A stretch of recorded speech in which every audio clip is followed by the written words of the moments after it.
Oi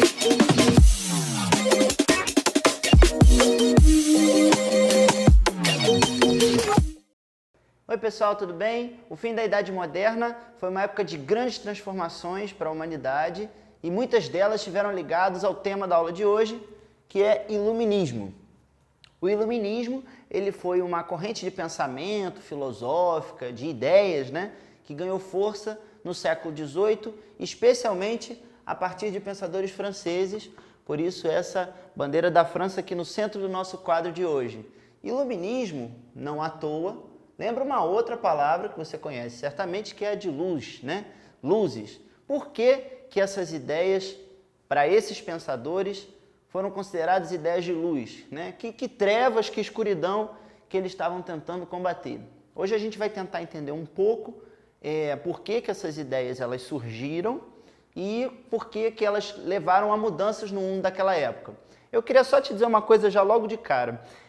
Essas ideias iluministas, elas eram tão perigosas para aquele mundo, consideradas perigosas naquele mundo, que muitos desses pensadores e de pessoas que passaram a discutir essas ideias faziam isso secretamente, porque isso representava um risco e a gente vai entender logo por quê. Outra coisa importante é que essas ideias iluministas elas estão muito ligadas ao fortalecimento de um grupo social específico, a burguesia. Os comerciantes que vinham se fortalecendo desde o fim da Idade Média como grupo social, eles não tinham, embora tivessem riquezas de metais, acúmulo de dinheiro, vamos dizer assim, eles não tinham o mesmo prestígio que o clero, que eram os participantes da igreja, e que a nobreza, que eram os donos de terra e senhores feudais, por exemplo. Então, o fortalecimento do iluminismo está muito ligado a esse novo grupo social que reúne algumas ideias que questionam aquela realidade. Vamos dar uma olhada aqui junto? O iluminismo ele tem um lema que já ajuda a gente a entender um pouco, que é de liberdade, igualdade e fraternidade. Ou seja, só pelo lema dá para a gente ter uma ideia. Se eles defendem a liberdade é porque eles acreditam que algo está preso. Igualdade significa que acredita-se que é algo de desigual. E a fraternidade, que seria a proximidade das pessoas, significaria que havia uma distância. Vamos entender melhor o que isso significa? Aqui tem um quadrinho, me acompanha, com algumas das características gerais dessa corrente de pensamento, que a gente chama de iluminista. A primeira delas, a primeira característica, talvez a mais importante, é que, no geral, os pensadores iluministas e os defensores da ideia de iluminismo eram contra o absolutismo. Absolutismo é como os historiadores chamam esse tipo de política onde o rei comanda e concentra todos os poderes. Ou seja, de cara, os pensadores iluministas achavam que na época moderna os reis tinham poder demais e que isso era perigoso, porque bastava você ter alguma coisa contra o rei, ou você ser de outra religião, ou você de pensar diferente, sua vida poderia estar em risco, ser de outro grupo social, como era o caso dos burgueses, isso poderia representar um problema. Então, os iluministas eles eram contra o absolutismo. Em parte, é essa prisão que eles viam. Eles achavam que o rei tinha poder concentrado demais. A ideia de liberdade está muito ligada a ser contra esse poder absoluto na mão dos reis. Além de serem contra o absolutismo, os iluministas, no geral, eram contra os privilégios da nobreza e do clero. Quando os historiadores falam de privilégios, aqui a gente está querendo dizer uma coisa específica. Eu quero dizer que os membros do clero, ou seja, da Igreja Católica, e os nobres não pagavam impostos nas sociedades ocidentais europeias. Então, veja bem, se você era um trabalhador, você provavelmente teria que dar parte da produção na sua terra, ou então algum tipo de pagamento para o governo do rei, o governo absolutista, e ele, o rei, e a corte, e os membros da igreja não tinham que fazer isso. Repara como existe uma desigualdade aí muito forte, A sociedade que existia naquela época, até o século XVIII, era uma sociedade de privilégios. Esses grupos, a nobreza e o clero, tinham privilégios. Contra esses privilégios, os iluministas começaram a falar em igualdade. Eles achavam que todos tinham que pagar impostos e todos tinham que ter as mesmas obrigações. Então, além de serem contra o absolutismo, contra esses privilégios, os iluministas também defendiam uma nova postura de pensamento em relação ao mundo, em defesa da razão. Vamos com calma para entender isso melhor. Desde a Idade Média, as explicações religiosas elas tinham um peso muito importante para as sociedades ocidentais na Europa, tá? Em geral ligadas à lógica religiosa, especialmente a do cristianismo. De forma semelhante ao que tinham feito os pensadores renascentistas, séculos antes, né, os iluministas defendiam que a razão, ou seja, o pensamento lógico, baseado na observação da natureza, na construção de argumentos e teses a partir disso, esse pensamento racional, ele deveria prevalecer, ou seja, ele deveria ser mais importante para a explicação das coisas no mundo do que a fé. Tem que tomar um cuidado muito grande com isso. Às vezes, alguns alunos em sala de aula falam assim, professor, os iluministas então eram ateus? Não. Todos os iluministas falavam muito em Deus. A questão é que para a explicação dos fenômenos da natureza e das organizações políticas do homem, por exemplo, os iluministas acreditavam que isso deveria ser feito pela lógica do próprio homem, da razão. Isso não significava ser contra Deus. É verdade que os iluministas criticavam os privilégios da igreja, mas não quer dizer que eles queriam o fim da igreja também. Entendem a diferença? De qualquer maneira, o que era muito claro era a defesa da razão e do conhecimento humano, da explicação lógica das coisas da natureza.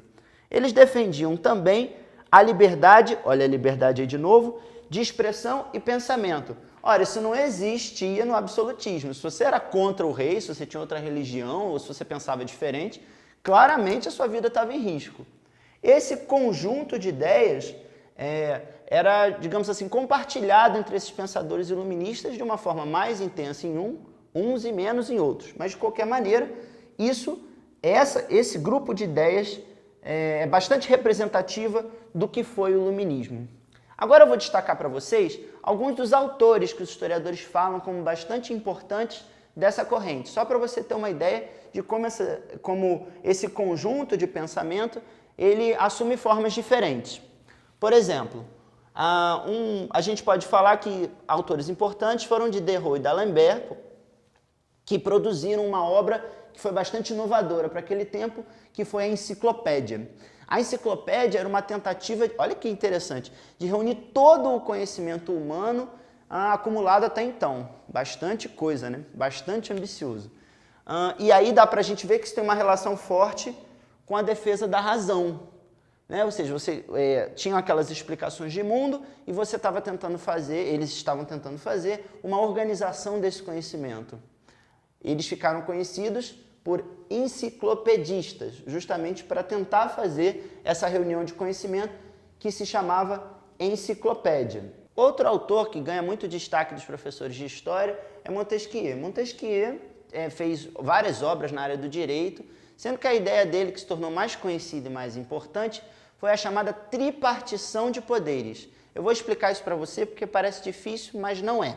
Na época do absolutismo, o rei ele era responsável por fazer as leis, por tornar aquelas leis realidade, ou seja, aplicar essas leis, e também por fazer a justiça. Quando eu estou falando aí o rei, eu estou falando do rei e a corte, os seus funcionários, né? Todas essas três tarefas, elas se concentravam na mão do rei. Não à toa que esse regime era chamado de absolutista. Montesquieu achava isso perigoso, porque você concentrava poderes demais em uma figura só. Então ele propõe um outro modelo, onde quem faz as leis é diferente de quem as aplica, que é diferente de quem as julga, se essas leis estão sendo cumpridas ou não. Esse modelo dividido, para Montesquieu, achava que esses poderes tinham que ser separados, tá? E independentes, e com mais ou menos o mesmo poder. Para quê? Para que se contrabalançasse. Se um fizesse demais, o outro ia lá e retornava na medida para que tudo ficasse bem e não houvesse um abuso de poder contra um cidadão ou outro. Essa ideia, que parece bastante simples, ela foi bastante inovadora para aquele tempo e ela marcou profundamente as sociedades que vieram depois. Só para você ter uma ideia, a Constituição brasileira atual é baseada nessa ideia de separação dos poderes. Aliás, eu sugiro que você faça uma pesquisa.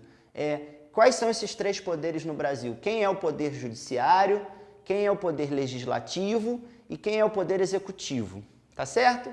Continuando, além de Montesquieu, outro pensador importante foi Rousseau. Rousseau era um iluminista que frequentemente é entendido como mais radical, porque Rousseau achava que além de garantir a liberdade, os regimes políticos tinham que garantir a igualdade de fato entre as pessoas.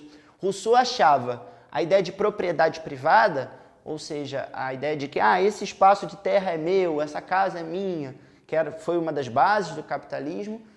Rousseau achava essa ideia um abuso. Então, ele é identificado como mais radical, porque ele acreditava que era necessário ter uma igualdade também de condições de vida entre as pessoas. Outro pensador, se Rousseau era mais radical, tinha quem quisesse uma transformação um pouco mais lenta, como é o caso de Voltaire. Voltaire, por exemplo, achava que o absolutismo tinha que acabar, era um abuso, mas ele não era contra o poder dos reis. Voltaire defendia monarquias e tanto que os escritos de Voltaire influenciaram uma coisa que os historiadores chamam de despotismo esclarecido, que foram quando alguns monarcas europeus, percebendo essa onda do iluminismo, incorporaram algumas medidas, por exemplo, investiram em universidades, para que as novidades fizessem parte do seu governo e eles não perdessem o poder. O que eu quero que você perceba para encerrar nossa aula? Esse conjunto de pensadores e essas ideias, elas foram extremamente importantes para um grupo de revoluções que acontece no fim desse período que os historiadores chamam de época moderna. Essas revoluções, como a francesa, a americana e as independências da América, inclusive a independência do Brasil, elas têm uma relação bastante íntima com esse mundo do iluminismo. Para finalizar, eu quero que você note junto comigo como é que algumas dessas ideias, elas parecem normais hoje em dia. E que, na verdade, não é assim, Hoje a gente considera isso normal, aceitável, porque todo esse processo histórico de iluminismo e de revoluções que vieram a partir disso, isso é uma das coisas mais bacanas da história. Quando a gente estuda, a gente consegue entender melhor por que as coisas são de um jeito e não de outro. E esse é o convite que eu deixo para você. Até a próxima!